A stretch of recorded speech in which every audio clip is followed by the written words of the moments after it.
जाते हैं खुशी गमी में बहुत कम ही जाते हैं और ज़्यादातर हमारा टाइम गुजरता है तौसा शरीफ में। तौसा शरीफ ये एक ना आप इसको कोई शहर कह सकते हैं ना कोई गांव, ये एक कस्बा टाइप है, छोटा सा इलाका है और मौसम भी इसका काफ़ी गर्म होता है, टेम्परेचर हाई होता है।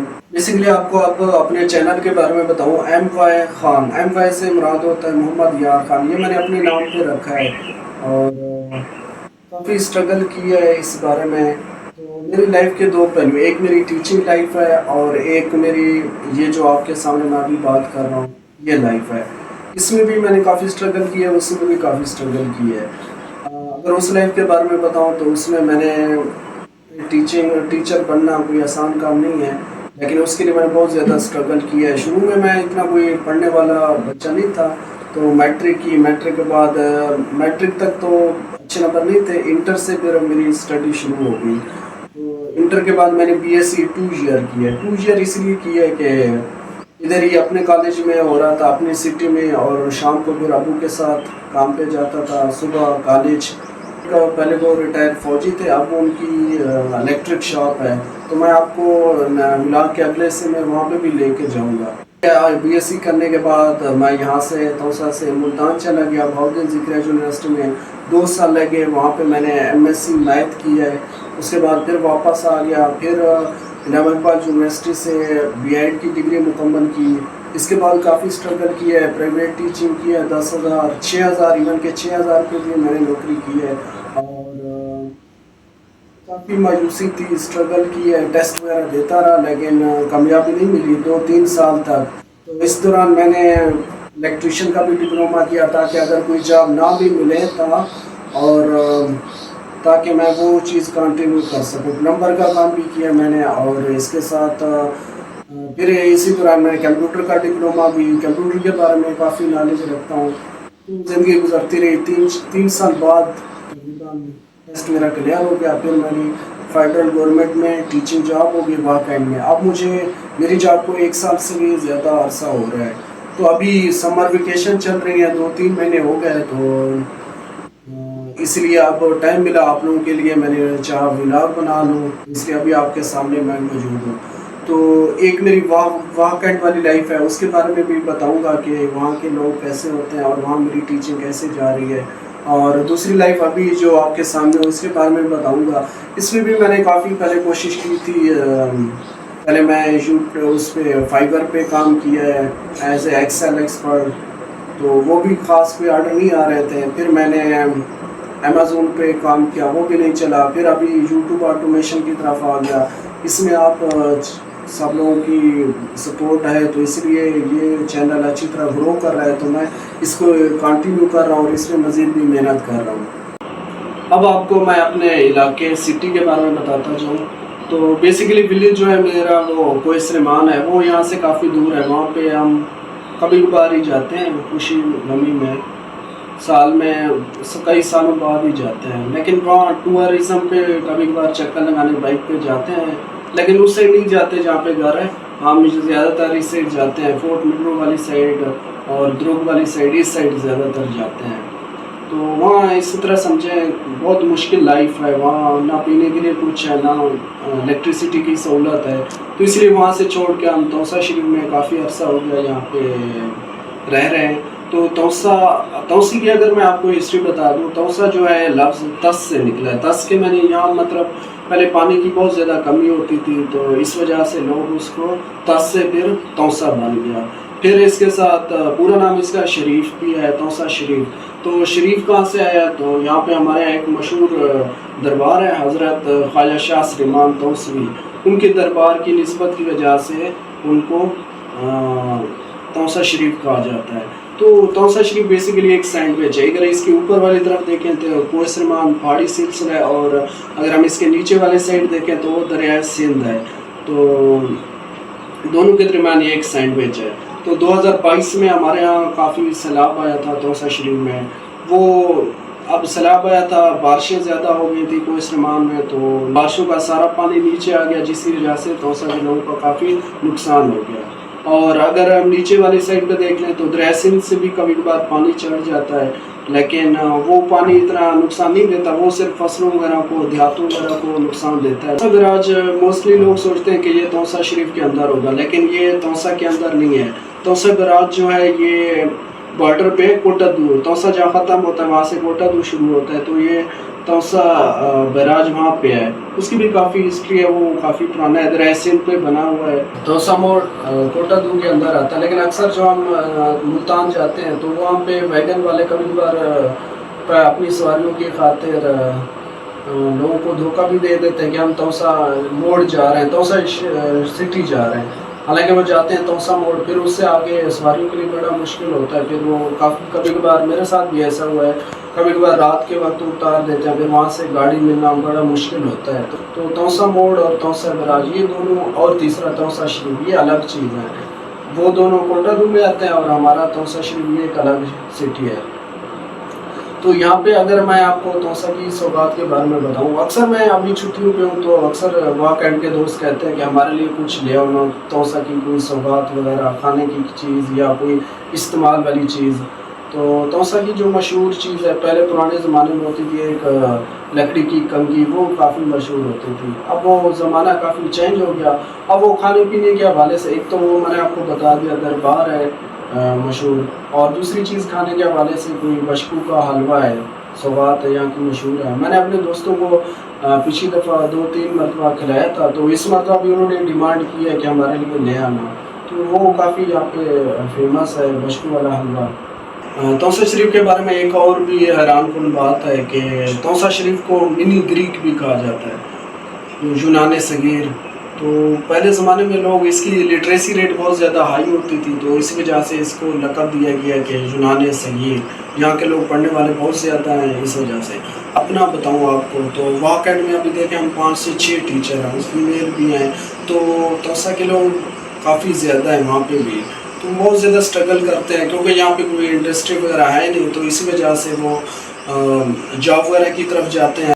विला के इस हिस्से में अब मैं बाहर आ चुका हूँ।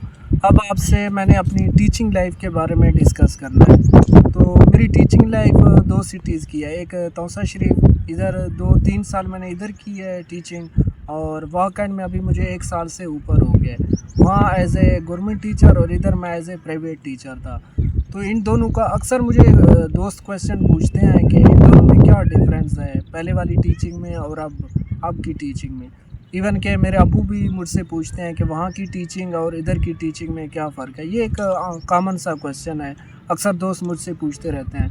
तो इसमें काफ़ी सारे डिफरेंसेस हैं। तो सबसे मेन डिफरेंस मुझे लगा वो है स्टीम एक्टिविटी। वहाँ पे हमारा एक फेडरल का एक प्रोजेक्ट होता है जो स्टीम एक्टिविटी के नाम से मशहूर है, वो सबसे मुझे ज़्यादा अच्छा लगा है। वहाँ की वो चीज़ है, यहाँ पे वो चीज़ नहीं है। तौसा की टीचिंग की खामी, एक पहली खामी ये बता दूं कि इसमें टीचर को सबसे ज़्यादा प्रेशराइज़ किया जाता है। अब प्रेशराइज़ मुख्तलिफ़ तरीक़ों से की जाती है। सबसे पहले कंट्रोल के नाम से टीचर को प्रेशराइज़ किया जाता है कि आपका क्लास में कंट्रोल नहीं है। जब प्रिंसिपल राउंड पे होता है तो वो क्लास में थोड़ी सी आवाज़ भी सुन ले तो वो टीचर को आके डांटता है कि तुम्हारी क्लास में तुम्हारा कंट्रोल नहीं है। हालांकि अब आवाज़ टीचर एक स्टूडेंट क्वेश्चन पूछ ले तो भी आवाज़ आती है, अगर क्लास में कोई एक्टिविटी हो जाए फिर भी आवाज़ आती है। तो इस चीज़ को वो प्रिंसिपल नेगेटिव लेते हैं कि बिल्कुल भी आवाज़ ना आए क्लास के अंदर। अब दूसरी तरफ अब हम अगर उधर देखें तो वहाँ पे हमें क्लास कंट्रोल नहीं सिखाया जाता, वहाँ पे हमें सिखाया जाता है कि क्लास को कैसे एंगेज करना है आपने। अब एंगेज मुख्तलिफ़ तरीक़ों से हो सकती है, क्वेश्चन पूछ के, एक्टिविटी करा के, और या उनसे बच्चों से क्वेश्चन सॉल्व करा के। तो बहुत सारे तरीके हैं क्लास को एंगेज करने के। अगर क्लास को कंट्रोल करेंगे फिर तो फ़ायदा ही नहीं है, फिर वो भेड़ बकरियों की तरह बस वो कंट्रोल ही है, तो उससे लर्निंग नहीं होती। दूसरी ड्रॉबैक तौसा की टीचिंग का ये है कि यहाँ पे टीचरों की तनख्वाह बहुत ज़्यादा कम है।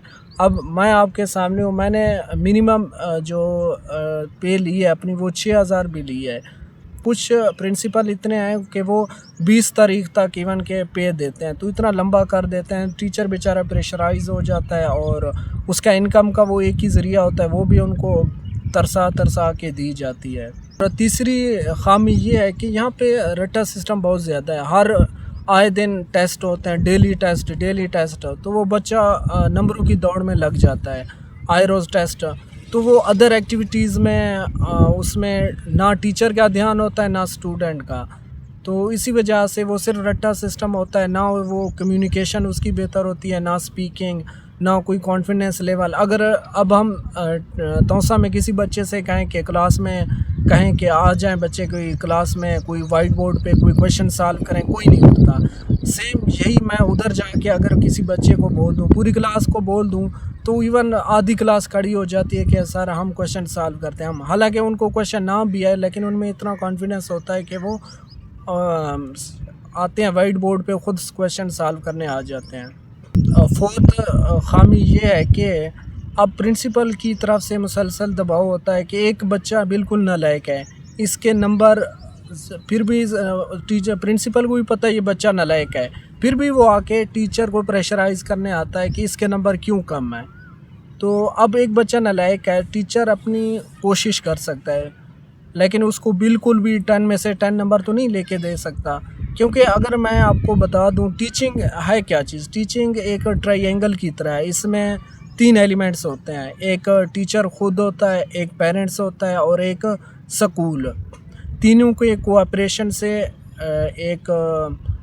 से लर्निंग होती है। अब ख़ुद टीचर को अकेला आप रगड़ा देंगे तो उससे तो लर्निंग नहीं होगी जब तक पेरेंट्स खुद इन्वॉल्व नहीं होते। अब एक बच्चा स्कूल में तो पढ़ लेता है, टीचर उसको होमवर्क भी दे देता है, लेकिन जब वो घर जाता है तो बैग को ओपन ही नहीं करता। बुक्स वैसे के वैसे बैग के अंदर रखे होते हैं। जब सुबह ऐसे ही मुंह उठा के आ जाता है, उसने कुछ पढ़ा ही नहीं होता। अब वो सारा फिर टीचर को प्रेशराइज़ करते हैं। अब एक बच्चा बिल्कुल नालायक था। अब सेम एग्जांपल मैं आपको दे दूँ, एनुअल पेपर होते हैं, एक बच्चा वो नालायक है पूरा साल, प्रिंसिपल को भी पता है कि बच्चा नालायक है। अब एनुअल में वो फेल हो जाता है। अब प्रिंसिपल टीचर पे दबाव बढ़ाता है कि इसका कुछ करें, मजबूरन टीचर उसको पास कर देता है। सेम एग्जांपल मैंने प्राइवेट स्कूल में टीचिंग की है, तो नाम मैं नहीं बताता। एक बच्चे के नंबर थे 14 100 में से, तो उसको अब 40 वाला पास था। अब वैसे तो उसको पास करना था, प्रिंसिपल ने कहा इसका कुछ करें। अब बच्चे ने लिखा नहीं था, अगर लिखा होता तो हम चलो गलत भी था नंबर दे देते। बच्चे ने बिल्कुल लिखा हुआ भी नहीं था। अब टीचर ने क्या किया, खुद पेपर पे लिखना स्टार्ट किया अपने लेफ़्ट हैंड साइड से। अब देखें, अब टीचर पे इतना प्रेशर दिया था उन्होंने, प्रिंसिपल ने, कि उन्होंने 2 नंबरी से वो फिर इस तरह बच्चों को पास कर देते हैं। अब वालिदैन भी खुश होते हैं कि प्राइवेट सेक्टर में अक्सर एक ही क्लास में फर्स्ट पोजीशन वाले 5-5 होते हैं, सेकंड पोजीशन वाले 5-6, इसी तरह पोजीशन वालों की लाइन होती है। हाफ क्लास की तो पोजीशन आ जाती है इसी बेस पे कि प्राइवेट इदारे फिर अपना नाम इस तरह बढ़ाते हैं। ये तो हो गए तौसा की टीचिंग के ड्रॉबैक्स। अब मैं आपको वाह कैंट की जो टीचिंग की खूबियाँ हैं वो आपको बताता हूँ। तो वाह कैंट में मैंने जैसे आपको पहले बताया था कि सबसे जो मुझे अच्छी चीज़ लगी है वो स्टीम एक्टिविटी है। स्टीम एक्टिविटी में क्या होता है, ये एक फेडरल प्रोजेक्ट है और इसमें डिफरेंट टाइप्स के एक्टिविटीज़ होते हैं। इसमें जो सबसे पहली एक्टिविटी आपको बताऊँ वो है स्टोरी टेलिंग। अब हर सब्जेक्ट का अलग से स्टोरी टेलिंग है। अब फ़र्ज़ किया मैं मैथ का टीचर हूँ, तो मुझे एक टॉपिक देंगे कि इस टॉपिक पे आपने इसको एक स्टोरी बनानी है रियल लाइफ में, और क्लास में जाके इसको आपने रिप्रेजेंट करना है। तो ये फर्स्ट एक्टिविटी स्टोरी टेलिंग। फिर एक अदर एक्टिविटी है टीचर हब, जिसमें टीचर अब मैथ के जितने भी टीचर हैं वो मिलके एक टॉपिक को डिस्कस करते हैं कि बच्चों को इसको कैसे पढ़ाना है और किस पॉइंट पे बच्चों को ये मुश्किल लगती है, कौन से पॉइंट जो बच्चों को मुश्किल लगते हैं और उनको हम किस तरह आसान बना के बच्चों को पेश कर सकते हैं, बच्चों को समझा सकते हैं। और थर्ड नंबर पे है डिमॉन्स्ट्रेशन एक्टिविटी। डिमॉन्स्ट्रेशन में क्या होता है, एक सीनियर क्लास के बच्चे एक टॉपिक लेके जूनियर क्लास में आके समझाते हैं, तो ये सीनियर क्लास के वो भी उनमें कॉन्फिडेंस आ जाता है और इनकी लर्निंग हो जाती है। और जो जूनियर क्लास है वो भी फिर आसानी से पिक कर सकते हैं, क्योंकि एक स्टूडेंट आके उनको समझा रहा होता है, उनके लेवल का एक स्टूडेंट उनको समझा रहा होता है, फिर वो आसानी से उस चीज़ को लर्न कर लेते हैं। एक और एक्टिविटी है जिसको हम बोलते हैं होल स्कूल एक्टिविटी।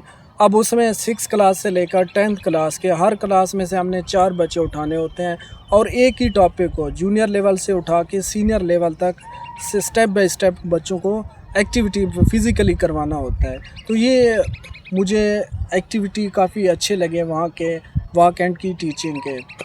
इसमें अब कोई और भी चीज़ें हैं वो आपको बता दूं। हमारे यहाँ तकरीबन हर मंथ या 2 मंथ पे कंपटीशन होते हैं, जिसमें ऐसे कंपटीशन है बच्चे ऐसे लिखना। अब ऐसे लिखने से बच्चे की इंग्लिश इम्प्रूव होती है। फिर स्पीचेस होते हैं, मिली नगमा, नात वगैरह, इस तरह की चीज़ों में बच्चों में कॉन्फिडेंस आ जाता है। ये चीज़ें तौसा की टीचिंग में बिल्कुल भी नहीं है। तौसा की स्टूडेंट्स इन चीज़ों में बहुत पीछे हैं। अब तौसा में मेरी जो टीचिंग थी वो प्राइवेट टीचिंग थी और इधर वाकंड में मेरी जो टीचिंग है वो है गवर्नमेंट टीचर। अब आपको मैं बताता हूँ कि एक गवर्नमेंट टीचिंग और प्राइवेट टीचिंग में क्या फ़र्क है। प्राइवेट टीचिंग में सिर्फ हम लेक्चर डिलीवर करते थे, सिर्फ टीचिंग करनी पड़ती थी और बच्चों को हमारे पास टाइम भी बहुत ज़्यादा होता था, आसानी से सिर्फ पढ़ाते थे। लेकिन जो गवर्नमेंट टीचिंग है इसमें पढ़ाने के अलावा भी बहुत सारा काम होता है, पेपर वर्क बहुत ज़्यादा होता है। ये सबसे ज़्यादा ड्रॉबैक है जो मुझे ख़ामी लगी है गवर्नमेंट टीचिंग की, कि वो वहाँ पे पेपर वर्क बहुत ज़्यादा है। अब मैं क्लास इंचार्ज हूँ, मुझे एक रजिस्टर को मेंटेन करना पड़ता है। तो अब रजिस्टर में हर एक डेटा बच्चों का इंटर करना पड़ता है, स्पेशली अब पहले दिन से लेकर लास्ट दिन तक एक एक अटेंडेंस काउंट करो। अब एक बच्चा छुट्टी करता है उस पर फ़ाइन लगाओ, फिर उनके सबसे बड़ी बात फ़ीसेस भी ख़ुद कलेक्ट करने होते हैं और उनको टोटल एक एक चीज़ रजिस्टर पे हमने काउंट करना होता है। और कोई बच्चा अगर लीव लेता है तो वो भी बताना पड़ता है, एप्लीकेशन लाजमी सबमिट कराओ, वो प्रिंसिपल को दिखाना पड़ता है। और अब अगर एक बच्चा 1 वीक से ज़्यादा लीव कर लेता है तो बाकायदा प्रिंसिपल से उनसे एप्लीकेशन लेके उनसे साइन करवाने पड़ते हैं। प्राइवेट सेक्टर में जो भी टीचर होता है सबको इक्वली वो रगड़ा देते हैं, इक्वली काम करवाते हैं। लेकिन जो गवर्नमेंट सेक्टर है इसमें जो बंदा काम नहीं करता वो डीट बन जाता है, उसको फिर कोई काम नहीं देते और जो काम करता है उसको और ज़्यादा काम देते हैं। ये मुझे ख़ामी लगी है ये बात, क्योंकि एक बंदा काम कर रहा है और उसको और ज़्यादा काम दे देते हैं। फिर ये भी गवर्नमेंट की एक सेटअप की एक ड्रॉबैक है। तो गवर्नमेंट टीचिंग की जो अच्छी बात है इसमें क्या है कि हर एक चीज़ डिवाइडेड होता है। अब एक प्रिंसिपल होता है और इसके नीचे अब हमारे यहाँ एग्ज़ाम सेल है, उसका अलग से एक टीचर इंचार्ज होता है, एडमिशन एक इंचार्ज एक अलग टीचर होता है, स्कूल लिविंग सर्टिफिकेट एसएलसी के लिए एक अलग इंचार्ज होता है, स्पोर्ट्स के लिए अलग इंचार्ज होता है, कंप्यूटर लैब के लिए इसी तरह। मींस हर काम डिवाइडेड होता है कि वन मैन अथॉरिटी नहीं है कि प्रिंसिपल जो चाहे जब चाहे कर ले।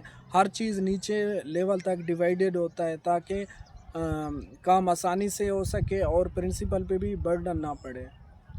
अब वाकंड में अपनी रिहाइश के बारे में बता दूं तो मैं वहाँ पे हॉस्टलाइज हूँ, तो हॉस्टल में रहता हूँ जो कि मेरे स्कूल से तकरीबन 3 किलोमीटर के फासले पे है। हॉस्टल हमारा गवर्नमेंट का ही है, लेकिन इसमें जो 5% बेसिक का काटते हैं और हॉस्टल अच्छे हैं काफ़ी। और इसमें 2 टीचर हम एक रूम में होते हैं। लेकिन इसमें जो उसकी ख़ामी है वो है उसकी जो बिल वगैरह होता है गैस के और बिजली के, वो कमर्शलाइज हैं तो उनकी वजह से बिल काफ़ी ज़्यादा आते हैं। तो ये काफ़ी ज़्यादा फिर ख़र्चा हो जाता है।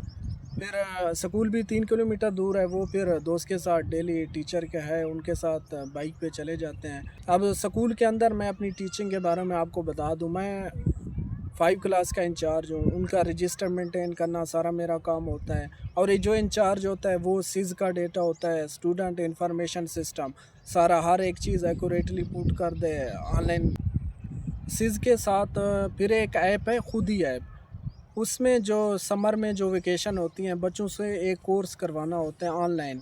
उसमें डिफरेंट किस्म के वो वीडियो चलती है, वो बच्चे उसको देखते हैं, फिर उसके एंड पे एक क्विज़ आता है, बच्चों ने वो अटैम्प्ट करना होता है। वो भी वहाँ इंचार्ज ने हर बच्चों से करवाना होता है और इंचार्ज ने फीसेस भी कलेक्ट करनी है। अब मैं मैथ का टीचर हूँ तो मैथ के मेरे 5 लेक्चर हैं वो मैं सारे डिलीवर करता हूँ और 2 पीरियड फ्री होते हैं, वो कभी कभार एडजस्टमेंट में लग जाते हैं। अब क्लास इंचार्ज के अलावा मैं कुछ और चीज़ों का भी इंचार्ज हूँ, वो भी आपके साथ शेयर करता हूँ। एक गार्डनिंग इंचार्ज हूँ, ये अच्छी बात है। वैसे गार्डनिंग नेचुरल चीज़ों से मुझे वैसे भी मोहब्बत है, तो गार्डनिंग में डिफरेंट किस्म के पौधे लगाना। अब हमारा स्कूल काफ़ी बड़ा है तो इसमें 4 ब्लॉक्स हैं, तो एक ब्लॉक से दूसरे ब्लॉक जाने में भी काफ़ी टाइम लगता है और इसमें गार्डनिंग में बहुत वसी है। लेकिन गार्डनिंग में आए रोज़ विज़िट होते हैं तो दरख्तों की सफाई करना, घास वगैरह क्लास 4 से कटवाना, ये बड़ा मुश्किल काम है क्योंकि क्लास 4 प्रिंसिपल की नहीं मानते तो हमारे ये कैसे मानते हैं, वो काम ही नहीं करते। तो ये घास वगैरह की सफाई करवाना और दरख्तों वगैरह की सफाई कराना ये थोड़ा सा मुश्किल है। बाकी पौधे लगाना, शजरकारी करना ये मुझे अच्छा लगता है। इसके अलावा मैं साइकिलिंग जो कंपटीशन होती है उसका भी इंचार्ज हूँ, साइकिलिंग रेस का इंचार्ज हूँ। उसमें भी पिछले साल भी मैं इंचार्ज था, इस साल भी। पिछले साल में हमने काफ़ी कोशिश की है लेकिन कोई पोजीशन नहीं ले सके। उसकी मेन वजह क्या है, हमारे स्कूल के मोस्टली जो बच्चे हैं वो गरीब हैं, वो अच्छी साइकिल अफोर्ड नहीं कर सकते, जबकि दूसरों कुछ बच्चों के पास अच्छी साइकिल्स होती हैं तो वो आसानी से, उनकी स्पीड ज़्यादा होती है तो वो विन कर लेते हैं। हाँ, साइकिल चलाना वैसे मुझे भी अच्छा लगता है क्योंकि इससे आप फिज़िकली भी फिट रहते हैं तो आपकी सेहत भी बरकरार रहती है। इसके अलावा मैं स्पोर्ट्स का भी इंचार्ज हूँ क्रिकेट के हवाले से। वैसे वॉलीबॉल और क्रिकेट मैं दोनों शौक़ से खेलता हूँ। तो इसमें मैं सिर्फ वहाँ पे वॉलीबॉल नहीं है, अदर्स बहुत सारे हैं, बास्केटबॉल है, बैडमिंटन है, तो उन्होंने मुझे क्रिकेट का